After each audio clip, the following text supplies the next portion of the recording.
Assalamualaikum warahmatullahi wabarakatuh. Pada kesempatan kali ini kami ingin menunjukkan cara kami untuk menghasilkan bibit-bibit unggulan dari jenis tanaman jambu air, di mana satu indukan pohon bisa menghasilkan beberapa varietas jenis untuk dijadikan tanaman baru atau bibit baru dengan cara memanfaatkan batang atau ranting yang akan dipangkas untuk dijadikan cangkok, sekaligus mengubah hasil pemangkasan yang hanya akan menjadi limbah menjadi bibit atau tanaman baru yang tentunya akan lebih bermanfaat. Setidaknya ada 12 jenis varian unggulan pada satu tanaman jambu air ini yang layak untuk dikembangkan atau dikoleksi, dan tentunya juga sayang jikalau rantingnya hanya dibuang begitu saja. Ini adalah contoh ranting yang harus dibuang karena rantingnya bertabrakan dengan ranting yang lainnya. Namun karena jenis ranting ini adalah jenis unggulan yaitu jambu air Kyojok, maka kami pangkas ranting tersebut dengan cara dilakukan pencangkokan. Kami akan tunjukkan pula tata cara kami melakukan cangkok yang praktis dan simpel dalam waktu yang relatif lebih singkat. Ini media cangkoknya dari Kokopit sudah kami persiapkan. Kami menggunakan alat bantu untuk cangkok, yaitu untuk membantu pengeratan. Dikarenakan batang yang akan kami lakukan pencangkokan itu lumayan banyak, alat bantu cangkok ini mudah ditemukan di online. Ini kami tunjukkan tata cara penggunaannya. Tujuannya adalah untuk mempercepat eksekusi pengeratan pada kulit batang yang akan dilakukan pencangkokan. Di samping itu akan menghasilkan bekas keratan yang lebih rapi daripada menggunakan pisau. Alat ini akan sangat membantu apabila kita melakukan cangkok dalam skala banyak.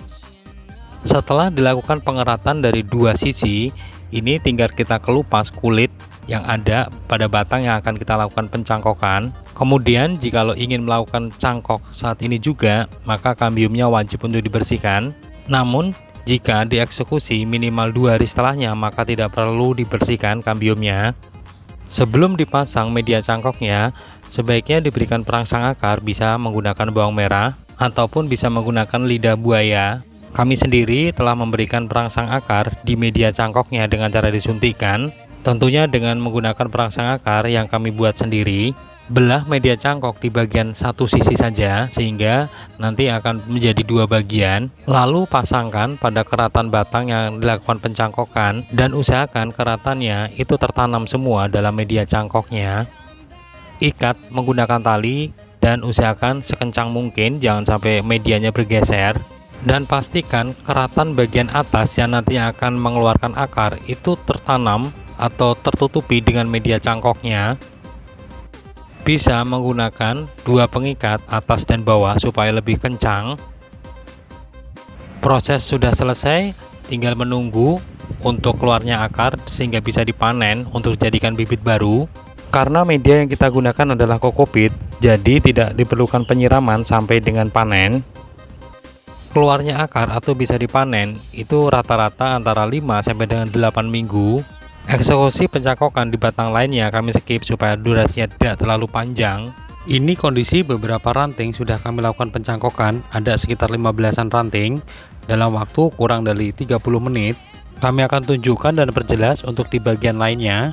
Sekali lagi, sekitar 15 ranting yang kami cangkok, dan artinya 5-8 minggu ke depan kami sudah menghasilkan sekitar 15-an bibit baru dari hasil cangkok ini. Ini kami tunjukkan ranting yang sudah kami lakukan cangkok lebih dulu akan siap dipanen sekitar 3 mingguan ke depan. Ini dari jenis jambu air Cincalo Tebu. Seperti ini ciri dari daunnya. Satu lagi yang kami lakukan cangkok lebih dulu, ini contohnya perakaran sudah muncul mulai banyak, dan ini kemungkinan sekitar 1 mingguan lagi siap untuk dilakukan pemanenan. Ini dari jenis atau varietas jambu air Kyojok. Panen cangkok ditandai akar yang keluar sudah cukup lebat, dan usahakan daun dari batang yang dicangkok itu dominan daun tua.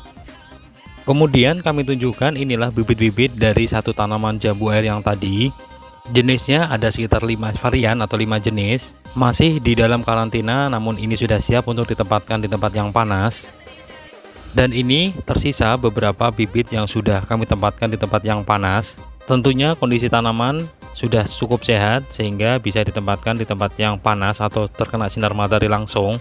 Bahkan ada yang sudah mengeluarkan bunga, dan ini adalah keistimewaan dari bibit yang berasal dari cangkok, akan lebih cepat berbuah karena diambil dari batang yang sudah pernah berbuah. Kemudian interval cangkok atau ingin melakukan pencangkokan kembali bisa 3 bulan sekali berbarengan dengan jadwal pemangkasan sehingga tanaman tidak menjadi kerdil. Bekas dari pangkasan hasil dari cangkok nantinya akan tumbuh kembali berupa cabang atau ranting kecil. Namun untuk cabang atau ranting yang baru muncul, diusahakan jangan dicangkok terlebih dahulu, biarkan dia akan menua. Kalau ingin melakukan pencangkokan di cabang lainnya yang bukan tunas baru atau batang baru. Demikian, semoga video ini bermanfaat. Dari kami, wassalamualaikum warahmatullahi wabarakatuh.